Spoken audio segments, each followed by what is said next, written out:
Donc maintenant, nous sommes tous très probablement dépassés par ce que nous avons appris jusqu'à présent. Nous avons vu l'interprétation de la prophétie se dérouler et comprenons très clairement l'accomplissement complexe de ces prophéties tout au long de l'histoire. Daniel 2 parle d'une statue dont nous connaissons maintenant les contours, le plan chronologique de l'histoire. Nous avons exposé sur les pieds de cette statue et nous savons que les pieds de fer et d'argile représentent la division de Rome, le mélange de l'Église et de l'État et le mélange du christianisme et du paganisme. Daniel 7 explique la même prophétie, excepté que Dieu nous donne plus de détails sur la fin des temps. La petite corne que nous connaissons maintenant, c'est la papauté.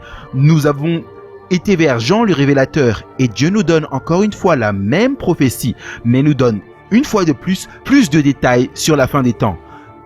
Dieu nous laisse savoir que la papauté reçoit sa blessure mortelle et pendant qu'elle reçoit cette blessure mortelle, l'Amérique monte tranquillement au pouvoir. Nous avons également exposé les symboles que Dieu utilise pour nous communiquer la vision prophétique. Nous sommes presque à la fin. Nous sommes maintenant à l'ère de la deuxième bête d'Apocalypse 13, qui est les États-Unis. Et j'ai vu une autre bête sortir de la terre, et elle avait 2 cornes comme un agneau, et elle parlait comme un dragon. Et elle exerçait tout le pouvoir de la première bête devant elle. Et elle a amené la terre et ses habitants à adorer la première bête dont la blessure mortelle a été guérie. Et elle fait de grandes merveilles de sorte qu'elle fait descendre le feu du ciel sur la terre à la vue des hommes et trompe les habitants de la terre au moyen de ces miracles qu'elle avait le pouvoir de faire aux yeux de la bête en disant à ceux qui habitaient sur la terre qu'ils devaient faire une image pour la bête qui a été blessée par l'épée et vit maintenant. Souvenez-vous, une image signifie une ressemblance de quelque chose. La Bible dit que les États-Unis feront une ressemblance de la papauté. C'était quoi la papauté? C'était une superpuissance persécutrice qui unissait l'Église et l'État. Et ils ont persécuté les chrétiens qui n'ont pas obéi à leurs ordres. Cela signifie que alors que les États-Unis d'Amérique uniront également l'Église et l'État et persécuteront ceux qui n'obéissent pas aux ordres de l'image miroir future de la papauté, et c'est quelque chose qui s'est produit lentement, récemment, ces derniers temps.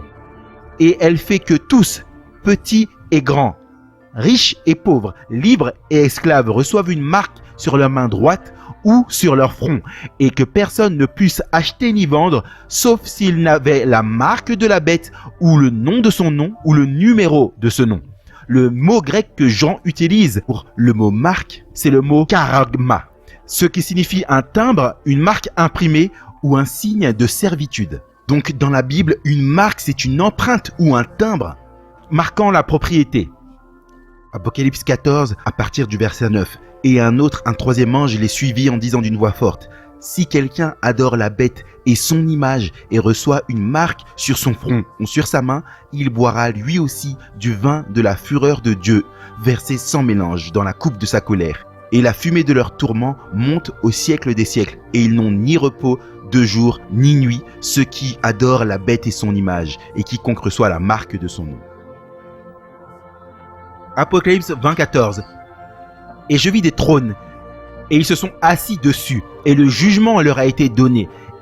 Et j'ai vu les âmes de ceux qui ont été décapités pour le témoignage de Jésus et pour la parole de Dieu, et qui n'avaient pas adoré la bête, ni son image, ni n'avaient reçu sa marque sur leur front ou sur leurs mains, et ils ont vécu et régné avec Christ 1000 ans. En lisant ces versets, nous aurions pu remarquer quelque chose de très particulier à propos de la marque de la bête, et c'est qu'elle est très étroitement liée à l'adoration de la bête et à son image. Souvenez-vous, adorer signifie s'incliner devant, se prosterner en soumission et obéissance aux ordres de quelqu'un religieusement. Donc, quiconque a la marque de la bête sur leur front ou leur main droite signifie directement qu'ils adorent la bête en se prosternant devant elle, en se soumettant à ses commandements. La bête étant la papauté. Donc, c'est logique maintenant de savoir Pourquoi ça s'appelle la marque de la bête? Cette marque indique la propriété afin que l'on puisse dire qui appartient à la bête par la marque placée sur leur front ou sur leur main droite. Donc si vous avez la marque de la bête ou la signature de la bête, cela signifie que vous appartenez à la bête, que vous adorez, vous obéissez à ses commandements et vous reconnaissez qu'elle vous possède et vous lui rendez allégeance. Maintenant, avant de révéler ce qu'est la signature ou la marque de la papauté, posons-nous une autre question. Si la papauté a une marque qui nous dit qui appartient à la papauté, est-ce que Dieu aussi a une signature qu'il place sur le front ou la main droite qui indique qui lui appartient? Apocalypse 7, versets 2 et 3. Et j'ai vu un autre ange monter de l'est, ayant le sceau du Dieu vivant, et il a crié d'une voix forte aux 4 anges qui ont reçu l'ordre de faire du mal à la terre et à la mer, en disant: ne faites pas de mal ni à la terre, ni à la mer, ni aux arbres, jusqu'à ce que nous ayons scellé les serviteurs de notre Dieu sur leur front. Le mot grec que Jean utilise pour le mot sceau, c'est sphragis. Cela signifie signature, sceau ou une marque qui indique l'authenticité. Alors donc, Dieu a également une marque ou une signature qui est son sceau, et il est donné sur le front de ceux qui lui appartiennent. À la fin, les gens seront divisés en 2 groupes, où le problème principal sera l'adoration ou l'obéissance. Ceux qui appartiennent à la bête, qui adorent et obéissent à la bête ou la papauté, et sont identifiés par la papauté grâce à sa marque d'autorité, et ceux qui appartiennent à Dieu, qui adorent et obéissent à Dieu et seront identifiés par le sceau de Dieu. Une marque ou un sceau, c'est en gros la même chose. C'est un signe ou une signature qui signifie à qui vous appartenez. Un sceau, dans le temps ancien, était la signature officielle d'un roi ou de toute personne ayant autorité. Il affiche le nom, le titre et le territoire de l'auteur. Nous utilisons encore des sceaux à ce jour. Par exemple, le sceau du président Trump se lit ainsi. Donald Trump, c'est son nom. Président, c'est son titre des États-Unis d'Amérique. C'est son territoire. À l'époque d'Esdras, le sceau de Darius se lisait ainsi. Darius, c'est son nom. Roi, c'est son titre. De Perse, c'est son territoire. Au temps de Jésus, le sceau de Pilate, c'était Pilate, son nom. Gouverneur, c'est son titre. De Judée, c'est son territoire. Quel est alors le sceau de Dieu? Nous allons voir que le sceau de Dieu se trouve quelque part de très spécifique. Rappelez-vous, le sceau officiel ou signature d'un roi doit avoir son nom, son titre et son territoire. Où dans la Bible pouvons-nous trouver la signature de Dieu? Un petit indice, il l'écrit avec son propre doigt. Exode 20 à partir du verset 8. Rappelez-vous du jour du sabbat pour l'observer. 6 jours tu travailleras et tu feras tout ton ouvrage, mais le 7e jour est le jour du sabbat de l'Éternel ton Dieu. Lors de ces derniers, tu ne feras aucun travail, ni toi, ni ton fils, ni ta fille, ni ton serviteur, ni ta servante, ni ton bétail, ni l'étranger qui est dans tes portes. Pourquoi?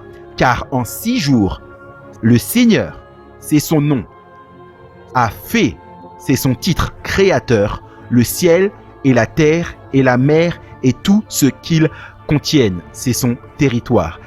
Et il s'est reposé le 7e jour. C'est pourquoi le Seigneur a béni le jour du sabbat et l'a sanctifié. Vous voyez, Dieu n'avait pas à créer un 7e jour, mais il l'a fait afin que nous puissions reconnaître en ce jour qui est le Créateur. Dieu a créé le 7e jour pour que nous le reconnaissions comme Seigneur, notre Dieu, étant le Dieu qui a créé le monde en 6 jours et que tout lui appartient. Et donc, en gardant et en observant le sabbat, nous reconnaissons que nous appartenons à Dieu.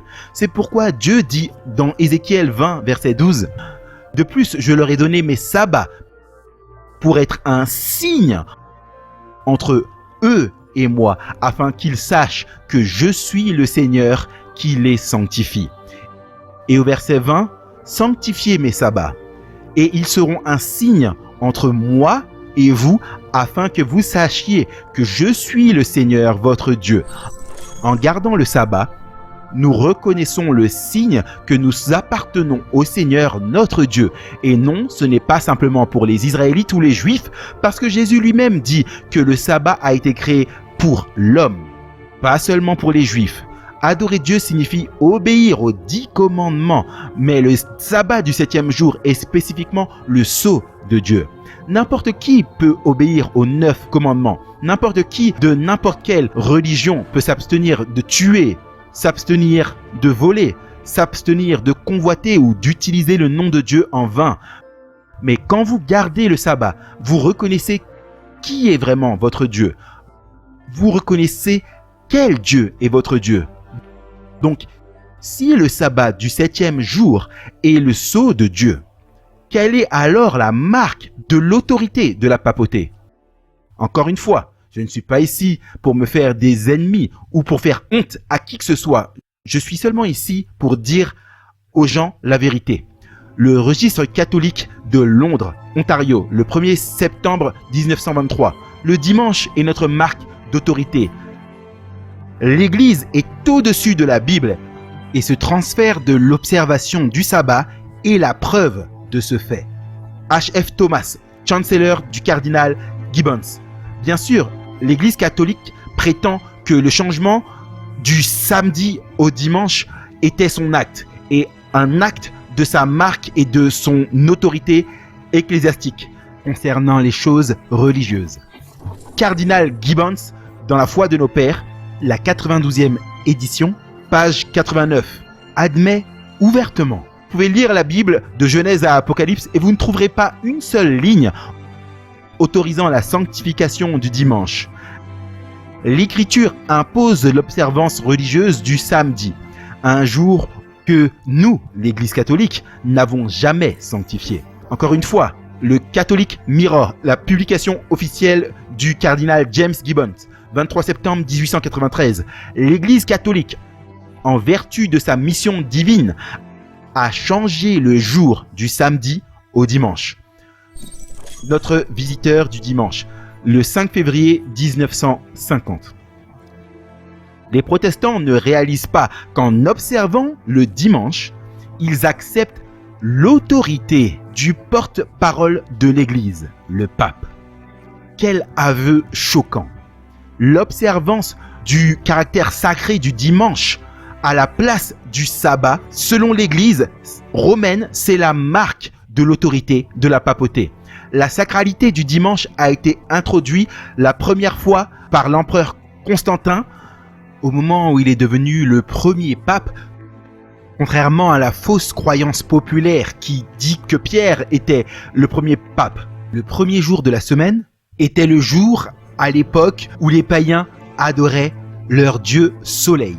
Ils l'appelaient le jour du soleil ou le Sun Day.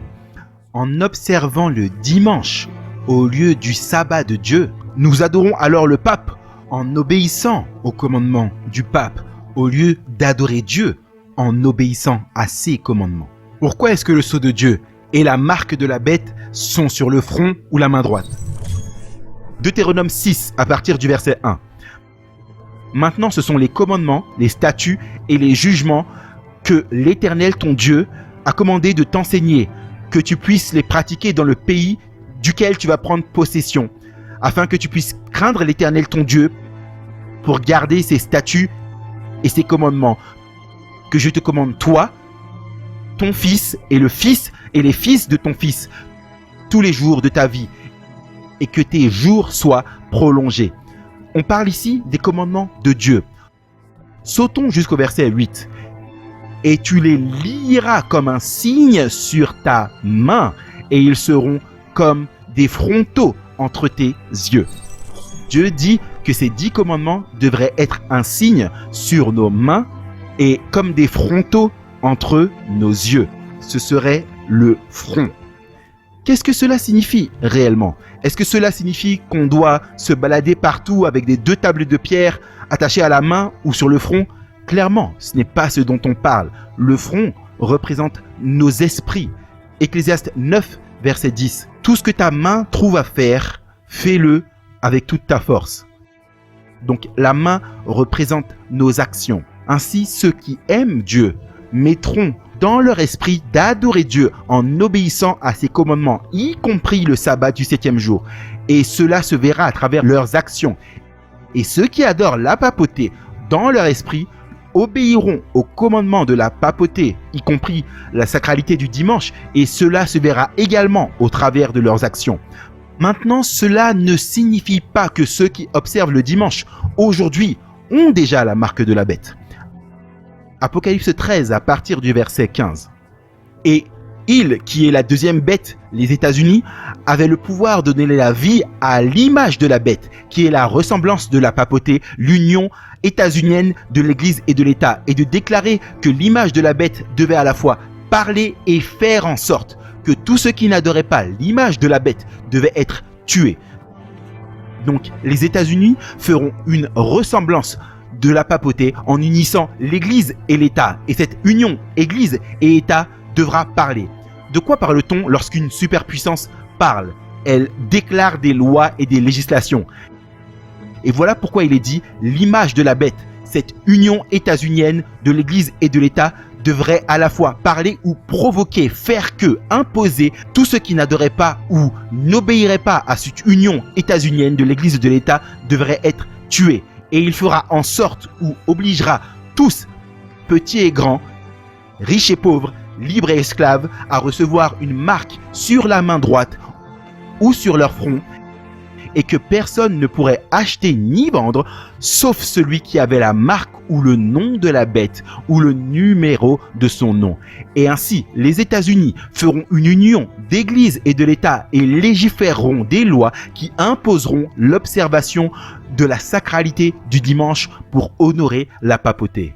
Sommes-nous sur le point d'arriver à cela aujourd'hui? Presque dans les 50 États des États-Unis et même dans d'autres parties du monde, nous avons des législations appelées les lois bleues. Les lois bleues sont également appelées les lois du dimanche. Ce sont des lois conçues pour restreindre ou interdire certaines ou toutes les activités le dimanche à des fins religieuses, pour pouvoir promouvoir l'observation d'un jour de culte ou de repos, instituant ainsi le caractère sacré du dimanche. Les lois bleues ou les lois nationales du dimanche sont déjà sur les livres de droit à travers les États-Unis et au travers le monde. Elles sont déjà en place, mais elles ne sont pas encore appliquées. Y a-t-il eu des efforts pour promouvoir ces lois?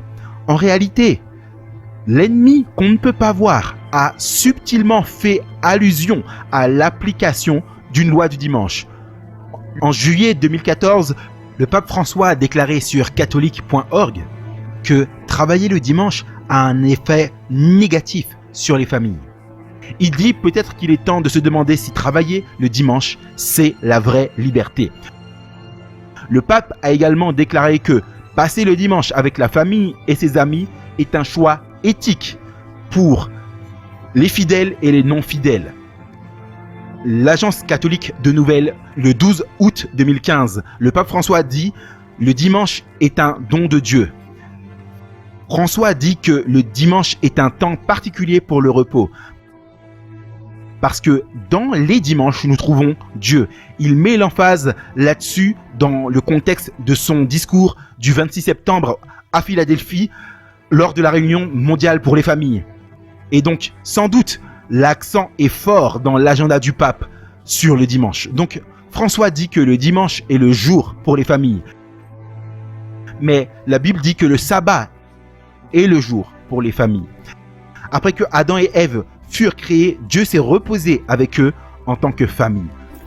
Le 1er septembre 2017, le président Trump a signé une proclamation déclarant une journée nationale de prière le dimanche pour l'État du Texas à la suite de l'ouragan Harvey. Combien de temps faudra-t-il et combien de désastres supplémentaires cela demandera pour qu'un président déclare la sacralité du dimanche comme étant une loi? Apocalypse 12 et verset 9. Et le troisième ange les suivait en disant avec une voix forte: si quelqu'un adore la bête et son image et reçoit sa marque sur sa main droite ou sur son front, le même boira du vin de la colère de Dieu qui est versé sans mélange dans la coupe de son indignation. Donc à la fin, ceux qui adorent et obéissent à la papauté devront boire le vin de la colère de Dieu. Immédiatement après que l'ange ait annoncé cela, il annonce une autre scène. Au verset 12, il dit « Voici la patience des saints. Voici ceux qui gardent les commandements de Dieu et ont la foi de Jésus. » Donc ceux qui adorent la bête et obéissent à ses commandements tomberont, et ceux qui adorent Dieu et obéissent à ses commandements persévéreront et se tiendront jusqu'à la fin. Le temps de probation arrive à son terme. Nous avons vu la prophétie se dérouler et les événements déclarés se produire de la Babylone d'antan aux États-Unis du Nouveau Monde. Nous avons également vu l'adoration du soleil au jour du soleil se transmettre depuis Babylone jusqu'aux États-Unis. Frères et sœurs, amis, famille, Dieu nous a donné la prophétie pour nous avertir de la crise à venir parce qu'il nous aime et il veut nous sauver. Il veut que nous puissions nous repentir et revenir à la puissance salvatrice du Christ. Allez-vous réfléchir à cela? Votre vie éternelle en dépend. Dieu soit loué à jamais.